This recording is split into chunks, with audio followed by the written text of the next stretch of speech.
Dobar dan, ja sam Damir Lelas, fizičar sa sveučilišta u Splitu. Dobrodošli u CSO podcast.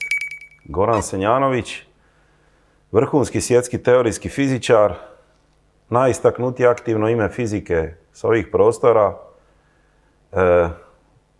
Biće još riječi o njegovom zaista iznimnom doprinosu fizici i znanosti.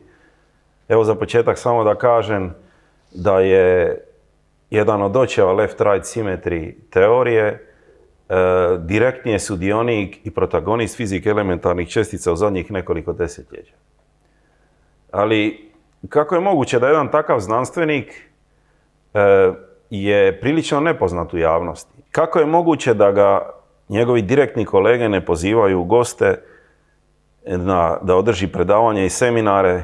Institucije ga zaobilaze od HAZU-a pa dalje ili niže. A uostalom, što se dogodilo sa pompozno najavljivanim projektom Čera na sveučilištu u Splitu za ovog znanstvenika? Ali on je prvenstveno fizičar i zaljubljenik u fiziku i ovaj razgovor će biti prvenstveno o fizici. Vidio sam brojne predavače tijekom svoje karijere, čak i Nobelovce, ali takvu originalnost u izražaju, takvu odanost znanstvenom istraživanju, odanost znanstvenom poštenju se rijetko nalazi. I to je zaista nešto što bimo željeli dočarati u ovom razgovoru. Gorano, ćemo uspjeti pokriti ove sve teme. Nadam. Ima sumnje, ali se nadam. Kad me pitaš ovo, kad si spomenuo to, misliš na Hrvatsku kad kaže da me pozivaju? Da, postavljam. I na Hrvatsku, ali znamo i da i... Ne, što se tiče poziva u svijetu, ja dobijam konstantno. Moj problem ovdje jedini je Hrvatska. Da. Ne dešava mi se da u svijetu, Da. ali ljudi govore često da nismo proroci u svome selu. Da, jasno. Ali ipak, kako smo kazali, htjeli bi da i ovaj razgovor je oko fizike. U drugoj polovici 20. stoljeća razvijena je jedna fantastična teorija koja se zove standardni model, možda malo neprikladno ime, za fundamentalnu teoriju koja je dugo vremena bila ispred eksperimenta. Na neki način ona ide ruku pod ruku, razvoj te teorije kao i tvoj život.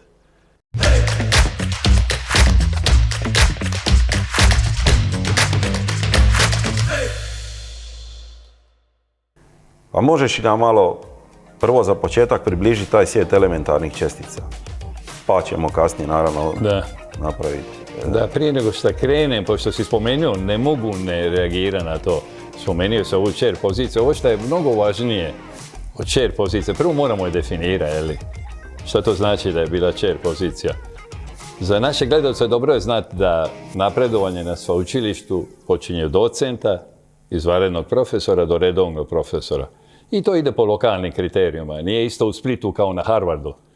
Chair pozicije su globalne, gdje ljudi iz cijeloga svijeta se prijavljuju i to je jedan način da na većim vrhunskim mjestima zadržite svoje slavne naučenjake ili znanstvenike, kako se govori, dok još važnija uloga je da na manjim sveučilištima napravite probor, da napravite kvantni skok. I to je bilo predviđeno. Trebao je krenuti, ovo je puno važnije, i internacionalni centar za teorijsku fiziku, koji ima čak i svoj ime, Mediteranski centar za teorijsku fiziku, MCTP. Govorit ćemo o tome kasnije, nažalost, to se nije desilo i samo da spomenem ovdje, ja sam napustio posao gdje sam radio na Minhenskom sveučilištu Ludwig Maximilians, nadi da će krenuti, no, ajmo govoriti o fizici. Da, spomenut ćemo, dotaknut ćemo se kasnije nekakvih primjera drugih iz svijeta, primjera gdje ta chair pozicija može promijeniti kompletno paradigmu na nekoj instituciji. Pa čovjek, kad smo spomenuli, ajmo reći, recimo interesantno da je prva chair pozicija koju znam je sam Newton, koji je simbol početka, nakon Galileja, moderne, ne samo fizike, nego i znanosti, da budemo iskreni. On je bio Lukácsian, ja mislim, chair professor na Cambridgeu. Da, to su... I ovo moram puno govoriti, ovo će biti jedna od centralnih tema, vidit ćeš kad budem govorio o onome što se dešavalo kasnije. Ajmo govoriti o fizici. Ajmo približi nam ovaj taj svijet elementarnih čestica. Takozvano standardno model, to je užasno ime za fundamentalnu teoriju svih relevantnih sila u prirodi, kao da si modelirao nešto. Frank Wilczek, jedan od očeva te teorije, stalno naglašava, on hoće da je zove core theory, ili teorija srži, svega I ona, na neki način, uvijek je teško reći gdje počinje nešto, u kom momentu. Ali na neki način, valjda me zato i pitaš, pretpostavljam, da je početak otprilike srednjih 50. godina, to je momenta ja kad odrastam u Splitu, tako da na neki način to će biti tema ove diskusije, jer ja rastem sa stvaranjem te moderne fizike, iako bi se mi mogli vratiti puno godina ranije na početku kvantne mehanike. Pardon, da. Možeš nam samo uvesti protagoniste standardnog modela, znači čestice, na neki način da približimo. Naravno, upravo sam to išao da bi mogli govoriti o teoriji elementarnih čestica, moramo reći koje su to elementarne čestice, pa ajmo podsjetiti naše gledaoce, pretpostavljam da znaju, da je svijet napravljen od atoma, o čemu je sanjali ljudi kao Demokritus prije 2000 godina. Šta je atom? Smatrao se da je elementaran, danas znamo da je u centru jezgra i to nevjerovatno mala. To ljudi vole naglasiti, ako atom stadion poljuda, onda je jezgra jedna franja.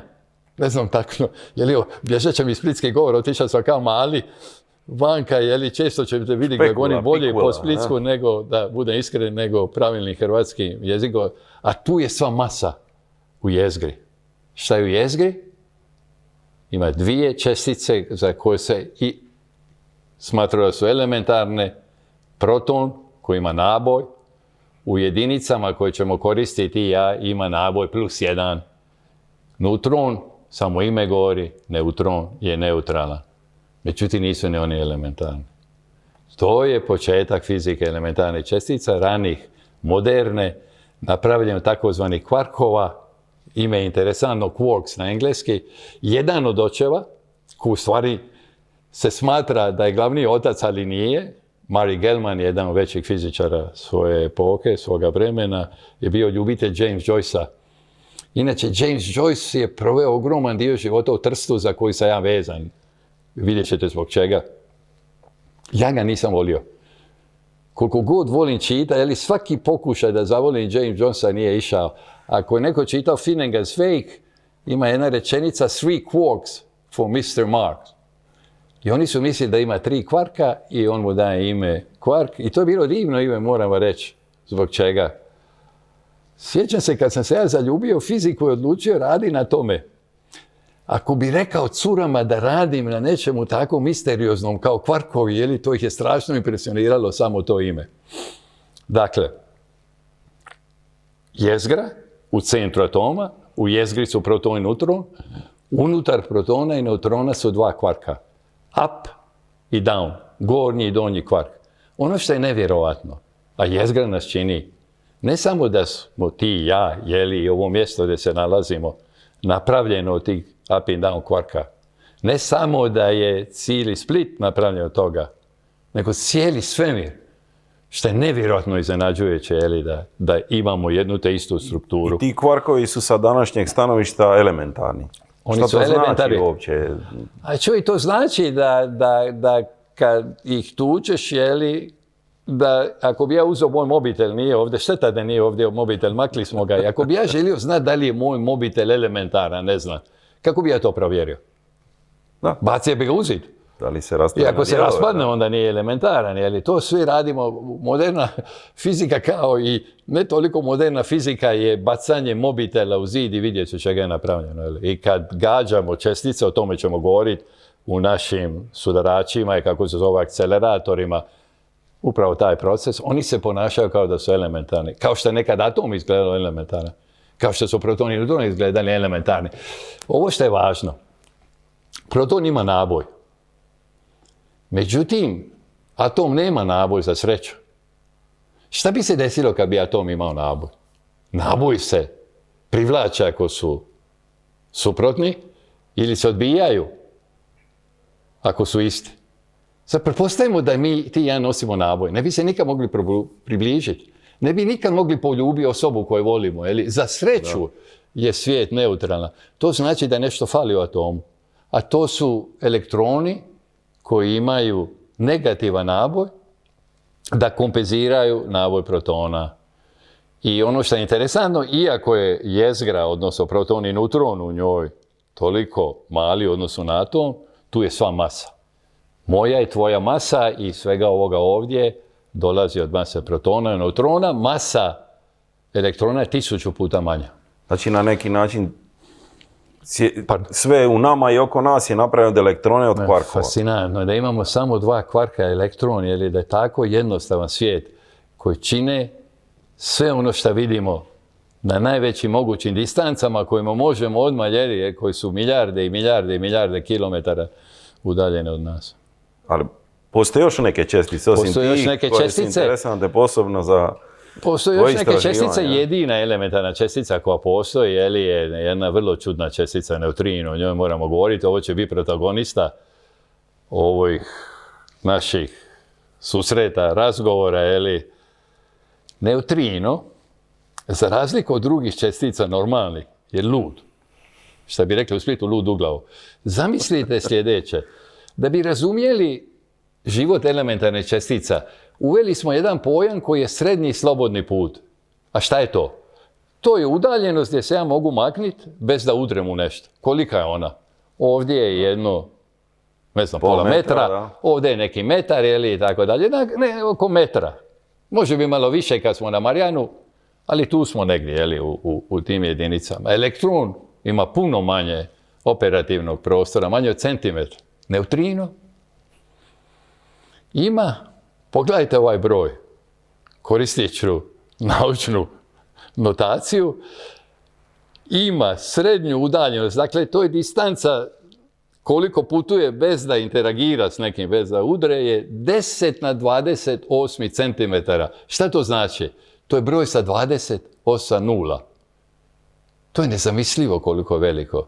Drugim riječima, nema interakcije o kojima ćemo govoriti, osim neke sile koju mi zovemo slabom. Zašto je zovemo slabom? Jer je slaba. Nažalost, trebali smo imati bolje ime, ne tako trivialno. On će biti veliki protagonista, ali on je nevažan za svemir, kao takav od čega smo napravljeni.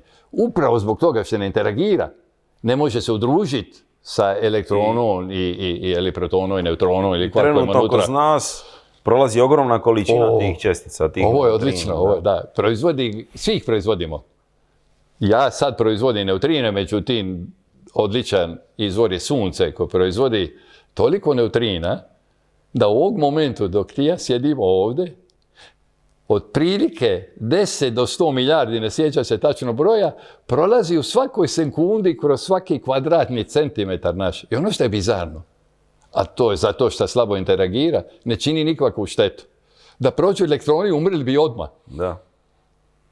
Impresivno. Nevjerojatno. Ja moram reći, jedna od razloga što sam se zaljubio u fiziku neutrina upravo bila ta čudnost njihova. Mene to privuklo. Inače, ovo naši gledalci bi bilo interesantno da pročitaju divnu pjesmu, poeziju od John Updikea. Ono što me iznenadije sa ljudima u Europi, da ne znaju John Updikea, jedno od najvećih američkih pisaca. Kako se nije probio u Europi, neku užin, koji je napisao pjesmu nevjerojatno gdje govori koliko njega nervira neutrino. Pa onda govori, ne znam, da ga nervira šta ide kroz konja koji rže u stali. A govori, imate momka u Nepalu, vodi ljubav sa curom. I on prolazi bez ikakvog poštovanja dok oni vode ljubav. I onda završava. You call it beautiful. Vidite to, vi to zovete lijepim. I call it crass. Crass je nešto što je ružno, odvratno, ljigavo, Ja volim uvijek naglasiti, razliku između pjesnika i mene. Ja to vidim lijepim. Meni je drago da on prolazi kroz nas, ne smeta mi ništa. Znači, to su čestice, To su elementarne ali čak čestice. kao i ljudi, možda interesantnije su i te interakcije među njima. Naravno, šta je interesantno u psihologiji. Ja se sjećam kad sam bio mali, šta mi je bilo mrsko u školi, da su govorili o psihologiji ličnosti, ne znam, ovoga ili onoga karaktera, i to me uvijek zbunjivalo. Ja bi primijetio kao mali da ja sam druga osoba, zavisi s kim se družim. Doma sam bio jedna osoba. Na ulici gdje sam bio nemogući i psovao puno. Svaki dan su dolazili kad bi igra nogomet. Bio sam druga osoba. Interakcija, ono što je interesantno za nas fizičare, ovo je vrlo važno što si rekao, su sile među njima. Da. Imamo 4 fundamentalne sile u prirodi. Jednu svi znamo, je li tako? Gravitacija. Hvala Bogu da imamo, inače ne bi stajali Letili. ovdje, je li? Druga sila koju pretpostavljam da naši gledalci znaju je elektromagnetna sila, je li, struje i tako dalje. Ajmo reći, to su 2 sile koje poznajemo. Mora postojati nešto što čini kvarkove da budu zajedno. Zovemo jakom silom opet zato što je jaka, je li? Bilo bi lijepo da imamo ljepše ime. Na kraju imamo profesionalno ime kojome ćemo govoriti kvantna kromodinamika zbog nečeg, ali nemojmo zbunjivati gledalce. I postoji ta jaka sila, slaba sila koja osjeća neutrino i samo tu slabu silu, koja je odgovorna za nešto vrlo interesantno. Svijet elementarne čestica je ludo nasilan. Recimo, ako si ti teži od mene, a jesi veći, jači i teži, u svijetu elementarne čestica ti se raspadaš u mene i nekoga još, je li? Bilo bi dobro. I ta slaba sila je ona što je odgovorna za te raspade, je li, o kojima ćemo govoriti. Ona je odgovorna za procese u suncu. Hvala Bogu da ima. Ne bi sunce slalo svjetlost na nas, je li? Dok šalje svjetlost, šalje neutrino kroz slabu silu. To su 4 osnovne sile. I ono što bih htio naglasiti, što je mene privuklo strašno modernoj fizici elementarnih čestica, da svaka sila ima svog glasnika, messenger, možemo reći, ili medijatora, možda još bolje reći, koji je odgovoran za nju. Jeli? Dakle, da bi ti osjećali gravitacijsku silu, naravno, ako se sjećaju naši gledalci, ili ako ne znaju, možemo i reći, Newtonovska teorija, ili ko je Newton? To je čovjek koji je stvorio prvu teoriju gravitacije, ili to je bila, naravno, sila na daljinu i to ćemo se navratiti. Ovo je vrlo važno. Znači, u Einsteinove teoriji koje dopunjuje, postoji glasnik, nažalost nije nađen, koji je graviton. Doćemo do toga, naravno, u našem razgovoru. Znači, šta se dešava tamo 50. godina prošlog stoljeća u prilike kad si ti bio mali dječak? Znači, te interakcije, naravno, su bile poznate i onda dešava se stvarno jedan, ajmo reći, kopernikanski obrat.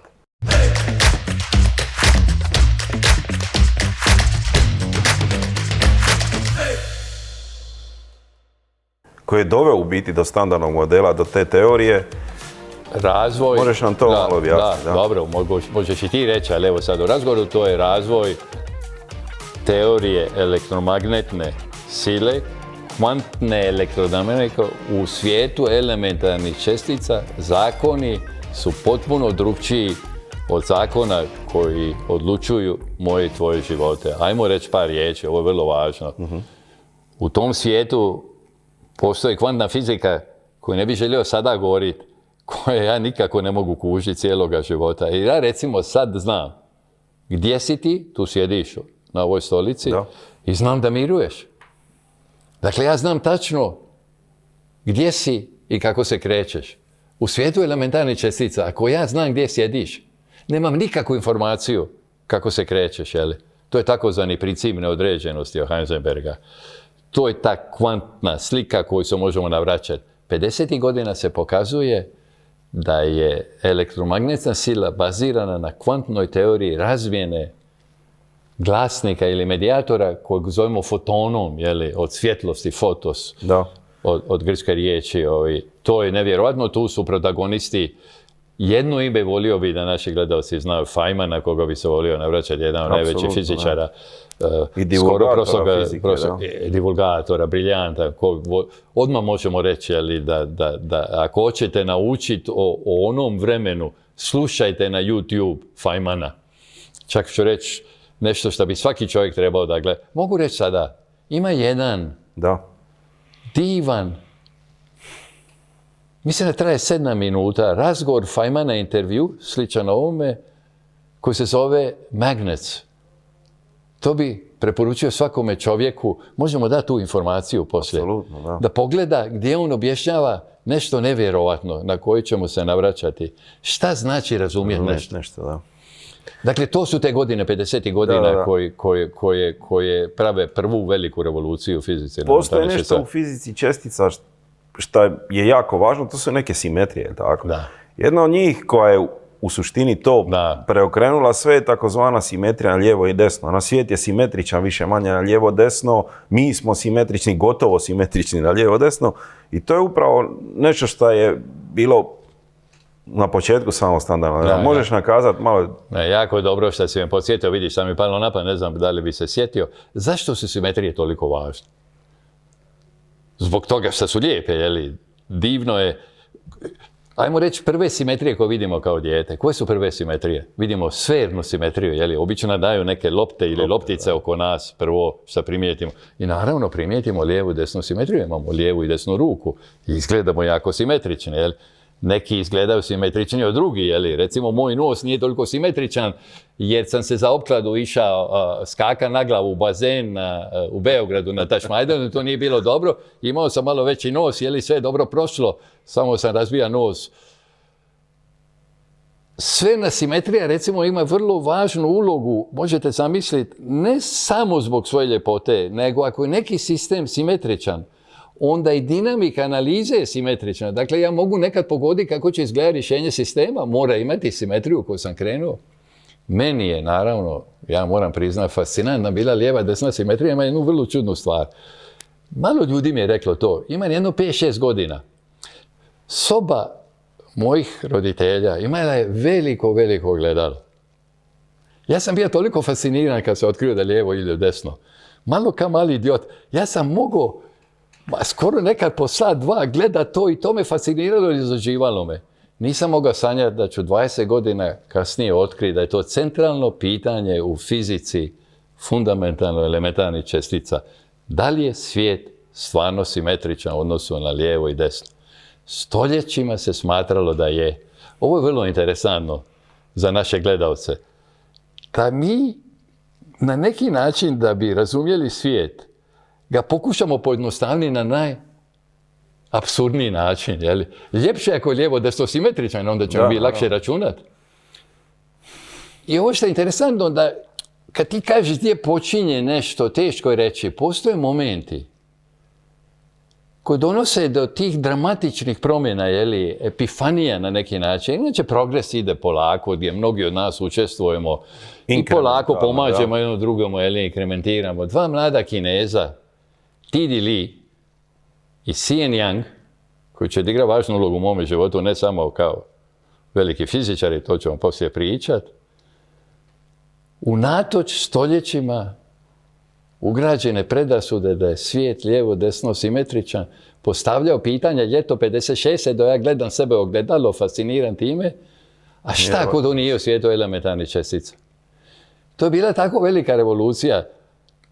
Ako pogledate sliku njih kad dobijaju Nobelovu nagradu godinu dana kasnije i par mjeseci, u jesen se dobija Nobelova nagrada, izgledaju kao, dobro, moram priznati, oni su uvijek izgledali mlade. Evo, Xian Yang, ovo mi je divno, ima 104 godine, govori me da je odlično u formi. Ja sam ga zadnji put vidio kad je imao jedno 90-ak, bilo je fantastično ga vidjeti.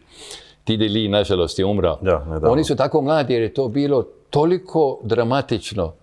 6 mjeseci kasnije, oko Božića, kolegica T.D. Lee na Kolumbije sveučilištu, zvali smo je Madame Wu da naglasimo da je žena, jer nije bilo žena u fizici. To će biti jedna od tragedija mog života, da ću otkriti da nema žena, jer morat će se baviti profesijom gdje smo samo muškarci. Pokazuje ne samo da ta simetrija nije apsolutna, nego da u svijetu slabe sile potpuno je narušena. Što to znači? Čestice kao vi i ja postoje lijeve i desne. Naime, mi smo jedan objekat koji ima lijevu i desnu ruku. Elektron, recimo, imamo 2 elektrona, i lijevi i desni.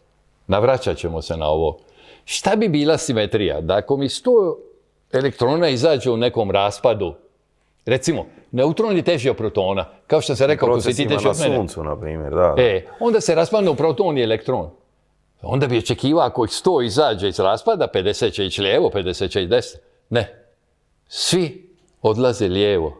Otkriva se Božiću te godine. To je bilo toliko dramatično da samo 9 mjeseci, 10 kasnije, njih dvojica dobiju Nobelovu nagradu. Uzgred budi rečeno zašto ona nije dobila nagradu. Jedno pitanje koje muči cijeli život. Jedan od razloga može biti što je bila žena. Ja recimo kad predajem mojim studentima volim naglašavati o nagradama koje nisu date. Da razumiju da nagrade daju ljudi, drugim ljudima, da ne misle da je to nešto objektivno. To je ta fundamentalna promjena koja nas vodi u sliku o kojoj ćemo govoriti. Da. Možda evo kad si sad kazao, ti uvijek to naglašavaš, da jedan od očeva te ideje kvarkova, tih čestica u biti koje je George Zweig, koji je u biti gotovo nepoznat sada. Tu ideju je...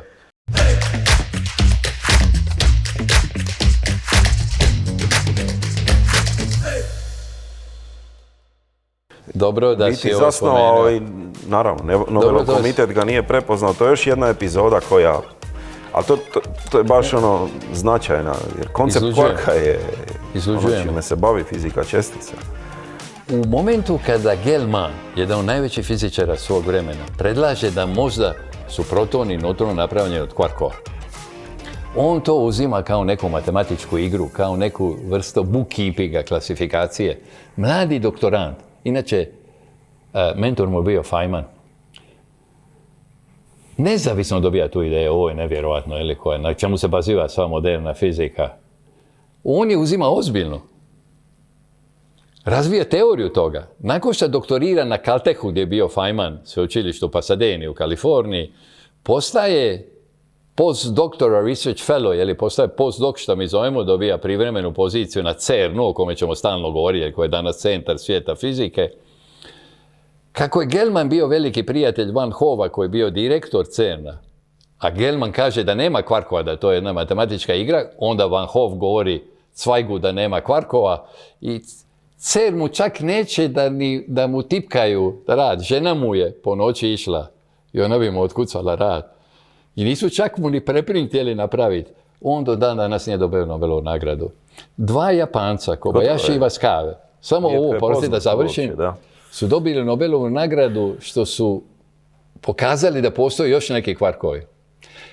Mene to izluđivalo i godinama sam radio lobbying za Zweiga, bio sam dobar prijatelj sa Lars Brinkom, koji je bio šef Nobelovske komiteta. I ono što sam otkrio bilo je divno. Na kraju on mi je priznao da je razlog što nije dobio Nobelovu nagradu je što je nije dobio. To je jedna vrlo fascinantna stvar. Ako ne dobijete priznanje na vrijeme, vrlo teško da će ga dobiti. On će možda umrijeti. Ja sam pokušao animirati, spominjat ćemo ova imena, vodeće fizičara svijeta da mi pomognu, jer da imate impakt na Nobelov komitet morate biti Nobelovac sam. Ja nisam Nobelovac, tako da me neće slušati dovoljno. Nažalost, imena koje ćete čuti, Weinberg, Glešoj, ovi vodeći fizičari... Osobno poznavao i surađivao s njima, radit ćemo se sve nisu na to, pomogli da dobije Zweig, to me izlučuje. Jer nakon Zweiga, drugi američki fizičar, James Bjorken, nalazi način kako da se dokaže da kvarkovi postoje. On je umro, recimo, s kojim je bio dobar prijatelj. Jedan od razloga, ovo je vrlo, kad već govorimo o tome, Bjorken prije 20 godina dobiva Dirakovu medalju koju daje moj institut, na kome radim već mnogo godina, koji se zove International Center for Theoretical Physics, internacionalni centar za teorijsku fiziku u Trstu, koji je simbol internacionalnosti, to je početak internacionalnosti moderne fizike. Abdus Salam, veliki pakistanski fizičar o kome ćemo puno govoriti, koji je osnovao taj institut, dobio ideju da daje tu nagradu koja je postala toliko važna da je druga najvažnija nagrada poslije Nobelove. Dolazi Bjorken tada I bilo vrlo interesantno, nismo se znali dobro ranije, ali on je bio fasciniran ono što mi zovemo Karso, ili Krš iznad Trsta, gdje su bile velike bitke u Prvom svjetskom ratu i molio me da mu pokaže, jer mi smo proveli 5-6 dana zajedno družeći se i cijelo vrijeme mi je govorio da se treba ukinuti Nobelova nagrada. I svađali smo se kao ludi jer sam objašnjavao. Ako ukinemo Nobelovu nagradu, stvorit će se neka druga nagrada, ljudi hoće nagrade. Jasne. Dakle, da ako govoriš da treba ukinuti nagradu, neće ti je dati. Ovo nije loše da znaju naši gledalci. Da. Mnogi ljudi dobijaju Nobelovu nagradu jer su imali lobbying iza toga da dobijaju Nobelovu nagradu. Ali da se vratimo, znači kako je onda tekla priča? Znači nakon što je Madame Wu potvrdila da je parnost narušena, ide korak dalje. Ide vrlo važan korak dalje. Sudaršan. Odlično, znači, ovo je divno. Robert Marshak ili Bob Marshak koji će vi igrao nevjerojatno važno.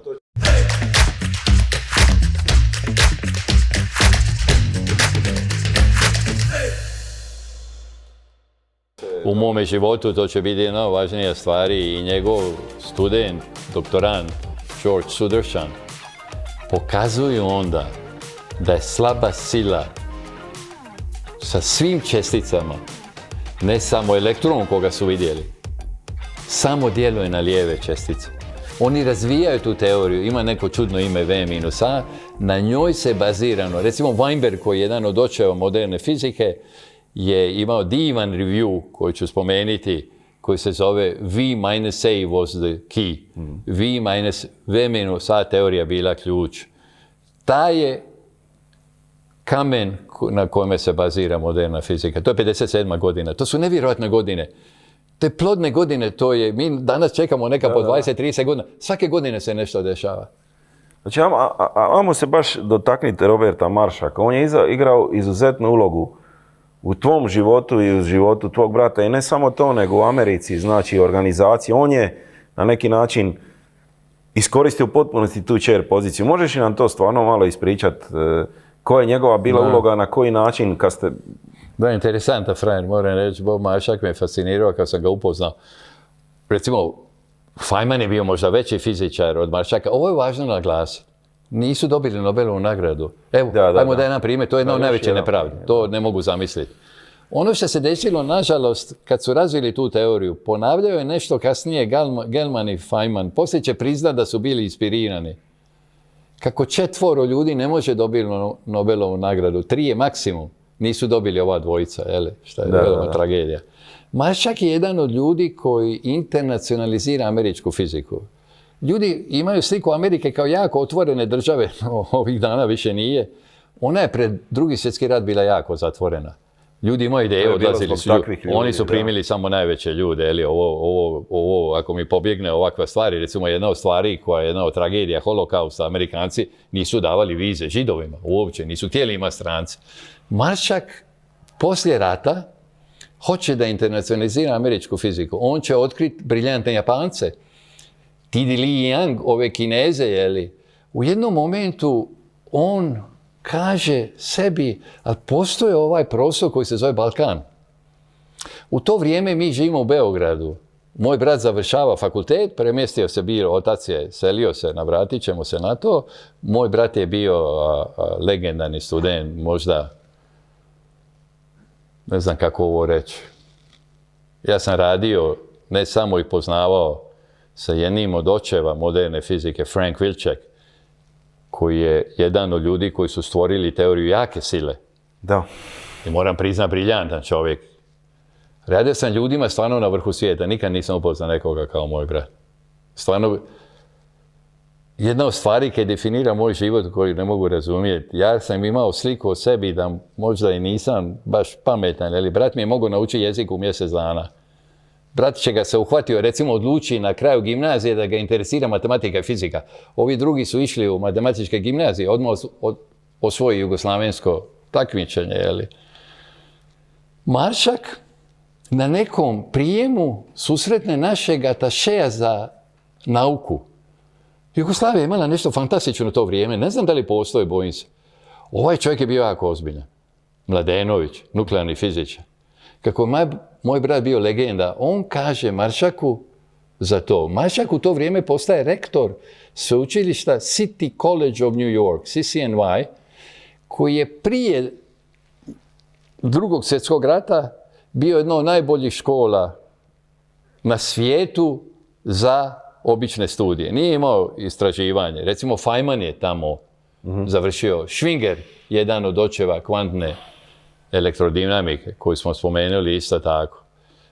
To su kasne 60. godine, 70. Maršak postaje rektor i traži se od njega da stvori vrhunski istraživački centar. Kako on to radi? U svakoj oblasti fizike stvara ovo što smo rekli čer poziciju. Dovodi vrhunskog čovjeka. Formula je jednostavna. Hoćeš ima najbolje, dovedi najbolje. Jeli? Umjesto reformi. Ovo je divno. Kad čujem rektore naše nekad ili druge po svijetu kad govore o reformama, šta je radio Maršak? Nikakve reforme, samo je doveo najbolje ljude. I onda kad su mu rekli za moga brata, on zove moga brata na telefon, to neću nikad zaboraviti, jeza mi je došla. I govori mome bratu, ako dođeš, on se boji da će moj brat ići na Harvard, moj brat nije ni sanjao, nismo ni znali da se ide u Ameriku.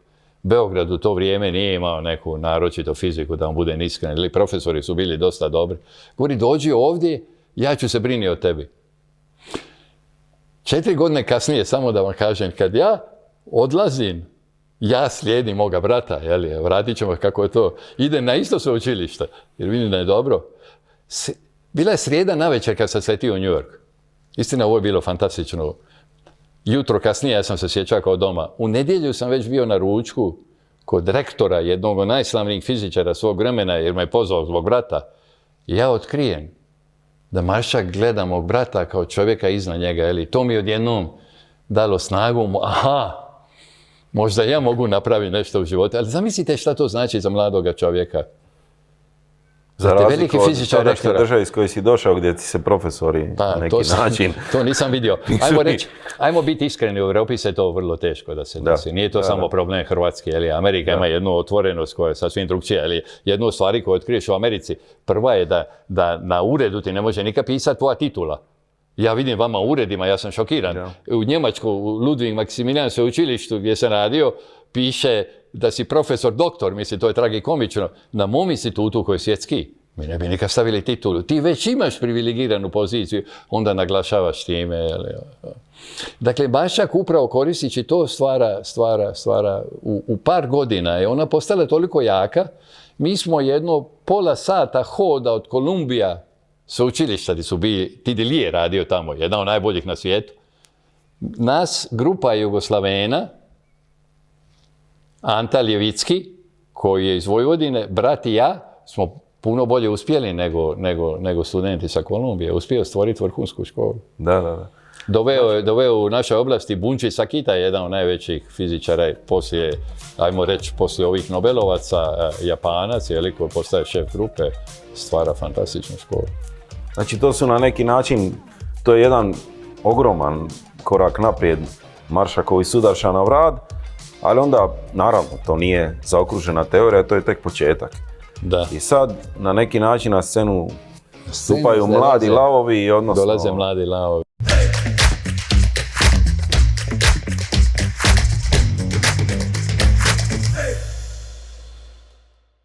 Ovo je interesantno. Sheldon Glashow kojeg... Prije nego što reče nešto o Sheldon Glashow, moramo spomenuti, uz Feynmana nije bio toliko karizmatičan, nije bio možda toliko briljantan, ali je bio i možda jednako veliki fizičar. Julian Schwinger je profesor na Harvardu, gdje mladi Sheldon Glashow ili Shelley, kako ga mi zovemo u oblasti, ide raditi doktorat. I ovo je fantastično.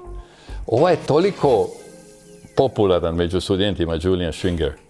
Ima njih 11 u generaciji Glashow ko hoće raditi doktorat kod Schwingera. Schwinger ima 10 ideja i svakome daje ideju, za nje je Glashow.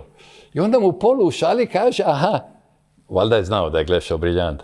A ti mi napravi, molim te, fundamentalnu teoriju od ovoga V minus A. Hoću da napraviš teoriju gdje će biti istog glasnika sile kao što ga mi imamo u kvantnoj elektrodinamici. I ovo je fantastično kako je Glashow koji ima divan smisao za humor. Inače, ti si puno komunicirao s njime, pa ćeš nam reći kako je tebi pisao. Nevjerojatnu podršku je iskazao za ovaj projekt Čera. Ma inače način na koji komunicira, fantastičan. Vrlo par riječi. Kaže Glashow, govori, nisam uspio.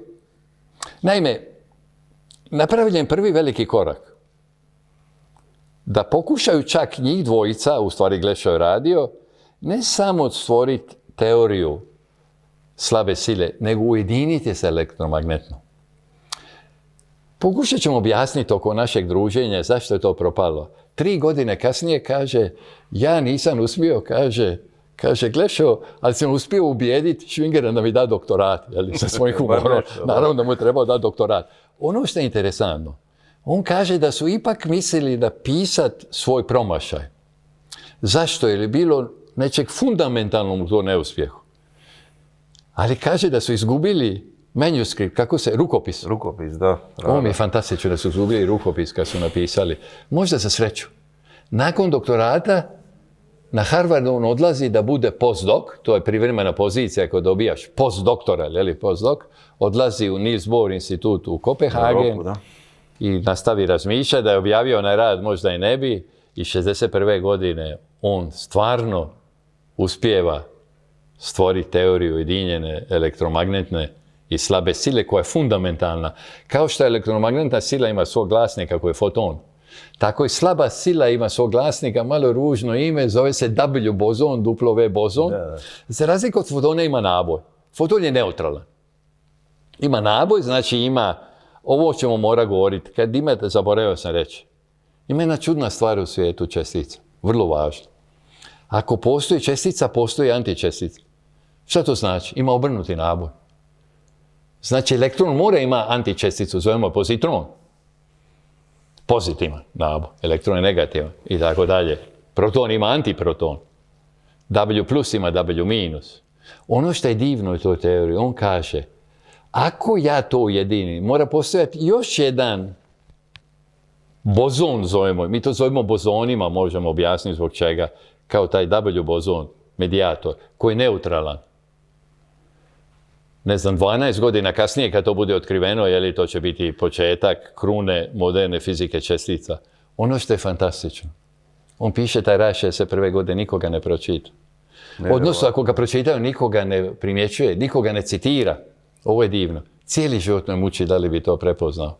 Recimo, ja svima govorim kako meni, ja sam zaljubljenik u film i u knjige, a da me pitaš koji mi je najdraži režiser, ne znam.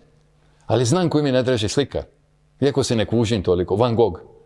Uvijek me kopka da li bi ja prepoznao Van Gogha koji nije mogao prodati sliku, vjerojatno ne bi, koji danas idu za 100 milijuna.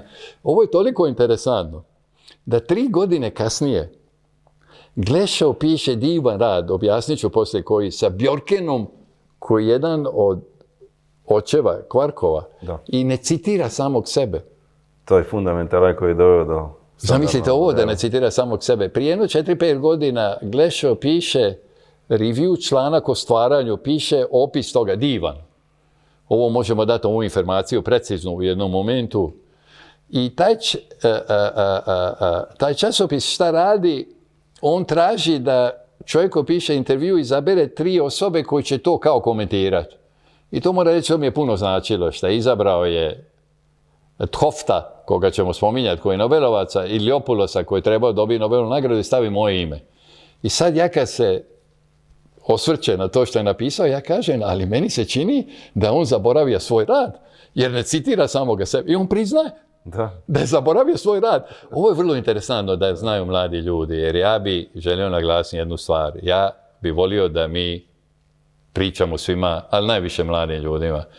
Meni je neka želja da možda nekoga koji ne zna koliko uzbudljiv, interesantan, ta igra, taj ples, ta zabava, ono što mi radimo, a ne neka suha, objektivna stvar, ako bi mogli privući nekoga da se bavi ovi, ja bi sve dao, to bi mi bilo jako važno, da znaš sljedeće, da možeš napraviti rad koji mijenja fiziku zauvijek i da ga zaboraviš jer ti ne daju priznanje. Mi smo ipak društvena bića i vrlo je teško vjerovati u samu sebe kad te svi ignoriraju. Odmah da ti rečem, ovo je vrlo interesantno. Moj najslavniji rad, možda smo trebali, iako je lijeva desna teorija važnija, zove se SISO mehanizam ili klackalica, zato se ovaj podcast, mehanizam klackalice, što ćemo objasniti. Drugi najvažniji rad, ja bih rekao, u mome životu je nešto što sam napravio sa mojim prijateljem Y.E. Kyungom iz Hong Konga. Gdje smo, ovo je vrlo interesantno. Kad ti pišeš neki rad, ma koliko da je briljantan, otkrićeš da neko drugi radi na tome. Kad Einstein piše specijalnu teoriju relativnosti, koji je jedan od najvećih fizičara i naučenjaka svih vremena, dvoje, troje, Lorenz, Poincaré rade na istome. Kad piše opću teoriju relativnosti, teoriju gravitacije, Hilbert je na sličnom putu kao i on. Postoji ti čudni momenti, kao Glešov što se desilo. Jung i ja pišemo rad, ovo samo hoće biti interesantno, pišemo rad, to je bila 83. Niko nas ne citira, prolaze godine, sljedeći rad tek se pojavio 10 godina kasnije, u tom momentu je radi na drugim stvarima. Još 10 godina kasnije ja vidim neki rad o toj ideji, ja pitam moga prijatelja Francesca Visanija, fizičara, ajmo, ovo je genijalna ideja, čija je to ideja? On govori, tvoja. Meni se desilo isto, zaboravio sam jedan od najvažnijih radova u životu, jer niko nije obratio pažnju. Niko nas 20 godina skoro nije citirao, danas to postaje bestseller. Ovo je još jedna stvar, volio bi za mlade ljude da znaju. Nemojte gubiti povjerenje ako stvarno vjerujete u što radite. Priznanje može doći puno kasnije. Znači, ali ipak postoje na neki način objektivna stvar, jer Glešov nije stvar riješio do kraja. Tako? Znači, postoje ti glasnici sila, foton i W bozon imaju razliku u masi, ogromnu, kojeg Glešov na neki način nije mogao riješiti elegantnu teoriju. Odličan. Evo, na ovaj način smo došli do kraja ovog dijela, u kojem smo pokušali približiti nastanak jedne fundamentalne zaista teorije mikrosvijeta koji se zove standardni model. Nastavak slijedi u idućem broju.